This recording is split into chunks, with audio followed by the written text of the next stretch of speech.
Okay, let's summarize what we've learned about RC circuits, that is resistor capacitor circuits, charging, discharging. I also want to show you this cool little diagram of a circuit where we can switch back and forth between charging and discharging with one switch. So if you look at this little switch here, I can put the switch at A like this, and then I have this circuit, and that is the circuit that we need to charge the capacitor. That is delta V of the battery is creating a potential difference across R and C, and that will make a current flow, and the current will deposit charge on the capacitor, and it will charge up until all of the delta V is just on the capacitor, and there's none across the resistor, and the current will be gone. So that is charging. But if I put it at B, let's say this capacitor was now charged, that makes this circuit, and I went the wrong way. If it was charged, it would now discharge as a current going around and through the resistor. The resistor would slowly bleed the energy off into the world, I guess the universe. Maybe it's a light bulb, I have no idea. And as the current runs through it, it's going to release that energy. You guys have power equations for how much energy per second it converts out into heat or light or whatever, until there's nothing left, and then we're back to nothing being charged at all. And you can flip a switch back and do it again. Okay. Now, we mentioned the word immediately in one of the past videos. I want to be really clear about what's going on here. You want to look for two words in FRQs about RC circuits. So if you see the word immediately, usually it's immediately after. And usually it's immediately after a switch has been closed.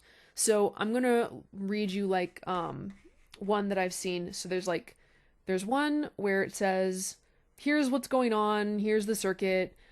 Calculate the current through resistor 2 immediately after the switch is closed. Okay.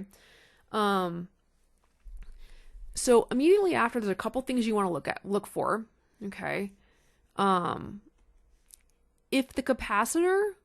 there's a capacitor involved and it's not charged, that capacitor will act like a wire.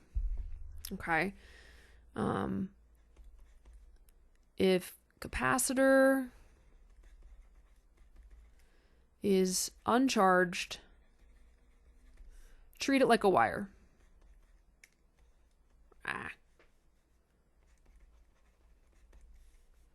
Actually, I'm going to put it like this.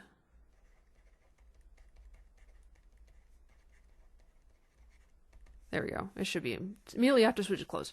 Okay, if the capacitor is uncharged, treat it like a wire. It doesn't do anything.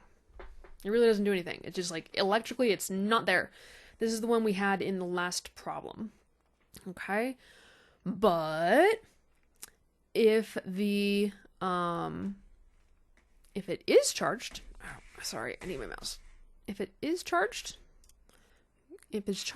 you want to treat it like, well, kind of like a battery, but only for that very, very moment. So like, if you know the delta V across it when it's charged, let me write this down. If the capacitor is uncharged, treat it like a wire.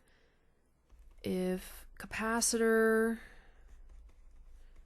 is charged, treat it as a voltage source.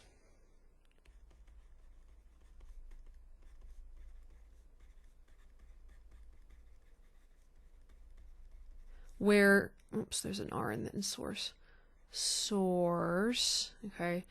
Because you know that, like, there's a potential difference across a battery, and it's the Q on there over capacitance, which you may or may not need that one. Usually, if it's charged, you can tell from the way it was charged what potential it has across it. For instance, my little, ow, sorry, I was lifting a leg, something cramped up. This one, for instance, when I charge this thing up and I let it charge for a very long time, which is the next wording we're going to look at, when this thing is charged, so that circuit, and it's fully charged, the delta V across this capacitor will be delta VT. And then it will have that. And when I discharge it, at that moment, immediately after the switch is switched to B, the potential difference across C is delta VT. So like I will already know it at that point. Ooh. Well, that was weird. What happened? It just jumped. Oh, okay. Okay, so conversely, this is immediately stuff, okay? The other one you're going to hear is a long time after, okay? Let me find one that I'm going to read to you. Immediately. Oh, okay, I don't see one on the thing I'm looking at. That's okay. Okay, but you're going to see this one time. A long time later sounds like, you know, a transition on a movie or something. Okay, but if you hear like a long time later, okay, or something like that, it doesn't always sound exactly like that, but something like that, okay? A long time later means that whatever's going on, you're going to let it approach its asymptote. So whatever asymptote it approaches, so if something is discharging, the capacitor is discharging, a long time later, it will be discharged. Like there will be no charge left on it. And the delta V across it will be 0. And the current will be 0. If it is a charging capacitor, the asymptotes you're approaching are the charge on the plates is approaching QF, and the current is approaching 0. So a long time later is like, whatever the asymptotes are, you're there. Okay, you made it. Okay, I know you're not supposed to ever make it, but you do a long time later. So, you made it to the asymptotes is what I'm gonna write, I get. Of whatever they're asking about. Asymptote? Yeah, asymptote. You'd think with these videos, like, you wouldn't get the full, Vulcanine class experience of me getting distracted about my own spelling or lack thereof and going off on tangents. And yeah, but nope, still happens at home. So when I'm making these, and sometimes there's a cat that comes up and it distracts me, but he's sleeping right now. So, okay. So a long time later means you made it to the asymptote. So if something is charging, either you made it to QF or delta VT, actually, or the current got to 0, or I'm trying to figure out how to write this concisely. I guess I'll put this. I just put charging. Q equals QF. I equals 0. And delta VC equals I'm just gonna put QF over C. Now, charging. I can't put. I guess VT for this thing. For this one that I'm using, this picture, for this picture, you have to be careful. There are other circuits, depending on how things are wired, that it's possible, like if you had 2 capacitors or something, which is totally possible. We know how to put them into series and parallel, like you find the equivalents and stuff, equivalent capacitance. It's possible like VT would not be on both the plates. It would be the sum of the VCs on the 2 plates, but for this particular picture, that's what would happen. For discharging, if you hear a long time later, Q equals 0, I equals 0, and delta V equals 0. Okay, so just keep those in mind. What they love to do is on FRQs, they love to just ask you about these extremes without having to do the weird equations, which, by the way, let us go over those because this video says summary, so we're going to summarize those as well. So I'll just summarize functions of time.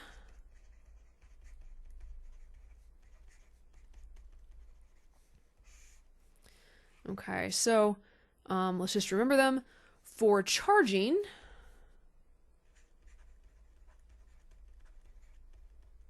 we had Q of t equaled some final Q was the asymptote, and then we had this not an exponential growth. I'm not even sure what this is called. Someone, when next you see me, I guess, which might be after spring break, when next you see me, tell me what it means when you have this function. It's growth, but it's not exponential, and it's asymptotic. Maybe that's it. Math people tell me. Current, however, is decay, because all current is always decay. That sounds profound, but it doesn't mean anything. Current is always decay. I'm going to add one in here. The potential across the capacitor. I mean, since delta VC is Q over C, and C is a constant, it should be the same function as the charge function. But what ends up happening is it basically just is the same function where you're approaching a maximum. Okay. So it's the same function, that weird growth thing that I don't know the name of. RC, come on. RC. There we go. But I don't know what it is. Anyway, and then discharging, summary, discharging, this one in blue. All of these are decay. All of them are decay. So Q of t is initial Q, decay.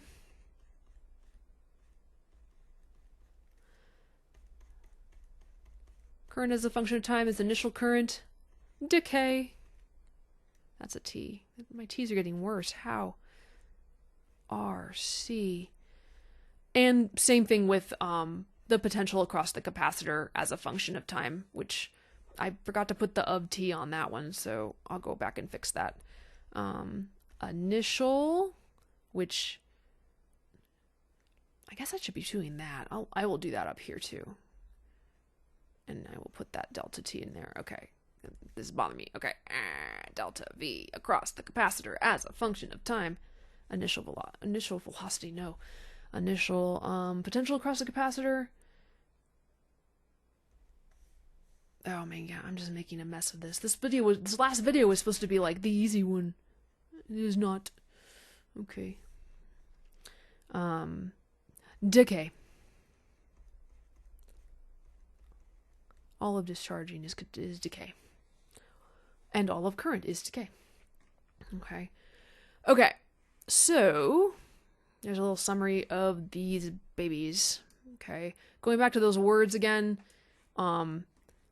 Basically, immediately after means time 0. So it's the values of all these things at time 0. Okay. And a long time later is the values of things at t equals infinity, essentially. Okay. So if you look at the charging at t equals infinity, e to the negative whatever, I don't remember what that is. Never mind. Okay. I'm just too late. I'm too late. Okay. Yeah. Okay. So, yeah, just these things. Yeah. Okay. Immediately after means time equals 0, and a long time later means t equals infinity. So, whatever asymptotes you're approaching. That's it. Okay. Keep these in mind. I have on my notes, like, just to point out, like, which one's decaying and which one's increasing with time, because if you're not familiar with these functions, it might be kind of weird. So like this one, those are the ones that are increasing with time.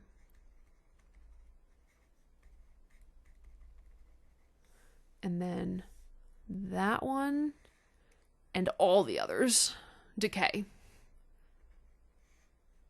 Decay. Decay. Decreasing with time.